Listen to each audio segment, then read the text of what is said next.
नमस्कार दोस्तों आज जो मैं कहानी आपको सुनाने वाली हूँ उसे सुनकर शायद आपकी रूह कांप जाए, लेकिन आखिर में आप ये सोचने पर मजबूर हो जाएंगे कि क्या वाकई में हर डरावनी चीज़ बुरी होती है। अक्सर हम लोग जब दोस्त ना साथ में ट्रिप पर निकलते हैं, तो जब कई सारे लोग इकट्ठा होते हैं ना, तो हम जोश में अपने होश को खो देते हैं। हम भूल जाते हैं कि पहाड़ों की अपनी एक अलग दुनिया होती है। ये कहानी मुझे एक मेरे ही सब्सक्राइबर आकाश ने भेजी है और ये घटना लगभग से 2 साल पहले की है, जब वो और उसके 5 दोस्त रोहन, विकी, सनी और सुमित एक ऐसी जगह पर फंस गए जहां से जिंदा वापस आना नामुमकिन था। एक ऐसी जगह पर ये पहुंच गए जहां से जो इनकी यादें जुड़ी हैं ये आज तक उनको भूल नहीं पाते हैं। तो सीन कुछ ऐसा था वहाँ का कि इन लोगों का ना नया जॉब लगा था। ये अभी पढ़ करके पास आउट हुए थे और इनका नया जॉब लगा था। अब नए जॉब में ये होता है ना कि जल्दी से छुट्टियां नहीं मिलती, क्योंकि अभी आप ट्रस्ट वर्दी नहीं होते हैं, तो इनको छुट्टियां मिलना ना बड़ा मुश्किल हो गया था। तो बड़ी मुश्किल से इन सब की छुट्टियां मैच हुई। अब ये जो लौंडे थे 7 हो गए, तो गोवा मनाली का ही ये प्लान बनाने लगे। लेकिन इन्होंने सोचा कि इस बार कुछ अलग करते हैं। गोवा मनाली तो सब जाते हैं, हम कुछ और करेंगे। इन्होंने डिसाइड किया कि ये कनाल छीना के तरफ जाएंगे। ये जो एरिया है वो बहुत ही शांत है, बहुत कम लोग वहाँ पर जाते हैं और बहुत ही ऑफ बीट जगह है। ठीक है, इन्होंने गाड़ी बुक करी और गाड़ी लिया और डिग्गी में खाने पीने का उन्होंने पूरा सामान रख लिया। खाने पीने का सारा इंतज़ाम इन्होंने रख लिया और रास्ते में जब ये जा रहे थे तो फुल मौज मस्ती के साथ गाना बजाना, खिड़कियों से बाहर हाथ निकाल करके ठंडे मज़े लेना। जैसे जब कई सारे लोग इकट्ठा होते हैं ना, तो सबका एक एक्साइटमेंट अलग ही होता है। मतलब कि हम सब लोग करते हैं। तो बस ये लोग खूब मौज मस्ती में जा रहे थे। लेकिन इन लोगों की ना एक बहुत ही गंदी आदत थी, खास करके सनी और विकी की। ये लोग ना बात पर जो लोकल के लोग थे उनके आसपास अगर कोई भी दिख जाता था ना, तो उनका ये मजाक उड़ाने लगते थे। ठीक है, मतलब किसी भी तरीके का ये खिल्ली उड़ाने लगते थे। जब ये लोग पिथौरागढ़ के पास एक छोटे से ढाबे पर रुके, तो वहाँ के एक पहाड़ी चाचा वहाँ पर थे। पहाड़ी चाचा ने इनसे बड़े प्यार से कहा, बेटा शाम होने वाली है, आगे का रास्ता बहुत संकरा है और वहाँ पत्थर भी गिरते हैं, तो आज रात यहीं रुक जाओ, कल सुबह निकल जाना। आज यहीं पर रुकना तुम लोगों के लिए अच्छा है।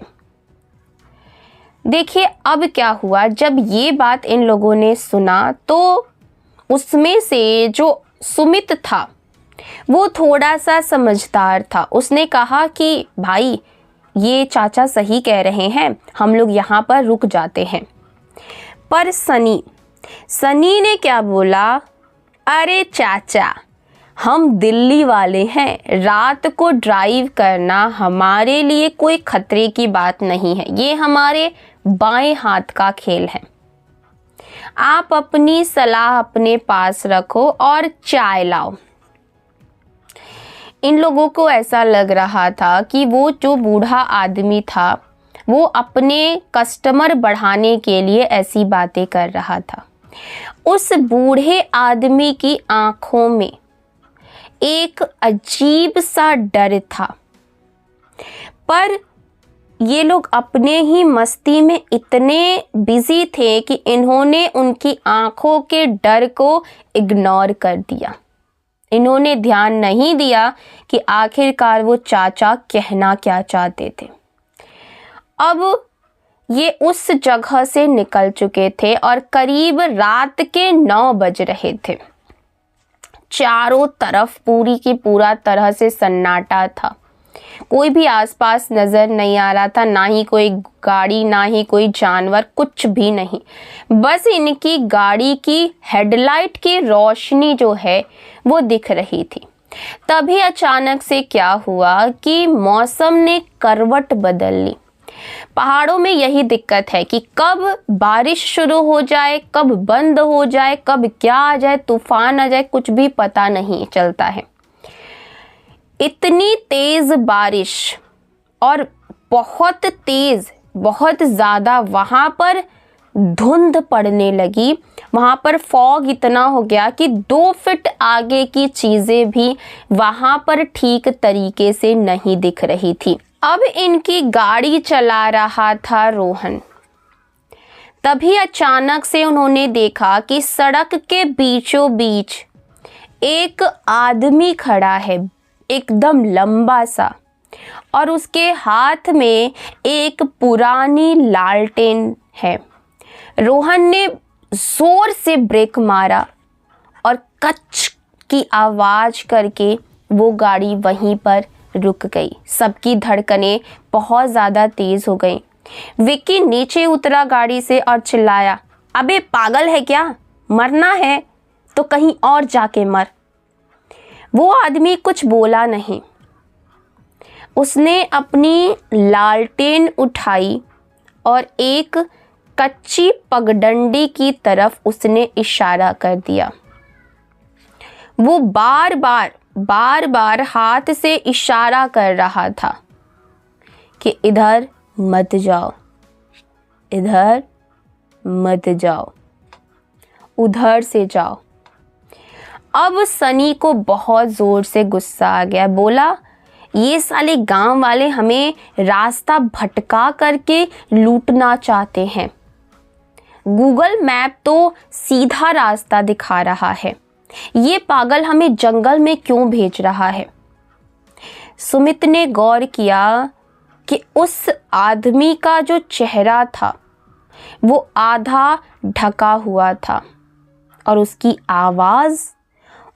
आवाज़ तो आ ही नहीं रही थी। वो बस इशारे कर रहा था, कुछ भी बोल नहीं रहा था। सनी ने उस आदमी को धक्का देने की कोशिश करी, पर जैसे ही उसने अपना हाथ बढ़ाया, उसे ऐसा लगा जैसे उसका हाथ हवा को चीर करके निकल गया हो। वो आदमी वहाँ से हटा भी नहीं, बस अपनी जगह पर वो खड़ा रहा और उसकी लालटेन की रोशनी अचानक से पीले रंग की जगह नीले कलर की होने लगी। ये लोग डर के मारे गाड़ी के अंदर जाकर के बैठ गए और रोहन ने अपनी गाड़ी भगाई बहुत तेज की स्पीड से। उन्होंने उस आदमी की बात को नहीं माना और उस रास्ते पर वो चलते रहे जहां पर मैप उनको रास्ता दिखा रहा था। करीब 500 मीटर ये आगे गए होंगे, तभी अचानक से थम थम थम। आकाश ने बताया कि उसने अपनी जिंदगी में वैसी आवाज़ कभी भी नहीं सुनी थी। उनकी गाड़ी के ठीक 10 कदम आगे पूरी की पूरी पहाड़ी ढह गई थी। एक बहुत बड़ा लैंडस्लाइड वहाँ पर हुआ था। अगर रोहन ने गाड़ी 5 सेकेंड और तेज चलाई होती तो वो आज इस दुनिया में ही नहीं होते। पीछे मुड़ कर के उन्होंने देखा तो वही लालटेन वाला आदमी थोड़ी दूरी पर खड़ा था। अब वो पहले की तरह डरावना नहीं लग रहा था, बल्कि अब वो एक ना फरिश्ते की तरह लग रहा था इन 5 दोस्तों को। सुमित ने गाड़ी से अपना हाथ बाहर निकाला। उसने हाथ जोड़ करके सॉरी कहा और कहा कि भाई हमें माफ़ कर दो। जैसे ही उसने ये कहा, वो आदमी धीरे धीरे कोहरे में गायब हो गया। उसके लालटेन की रोशनी धीरे धीरे मध्यम हुई और वो पूरी तरीके से वहाँ से गायब हो गया इनकी आँखों के सामने से।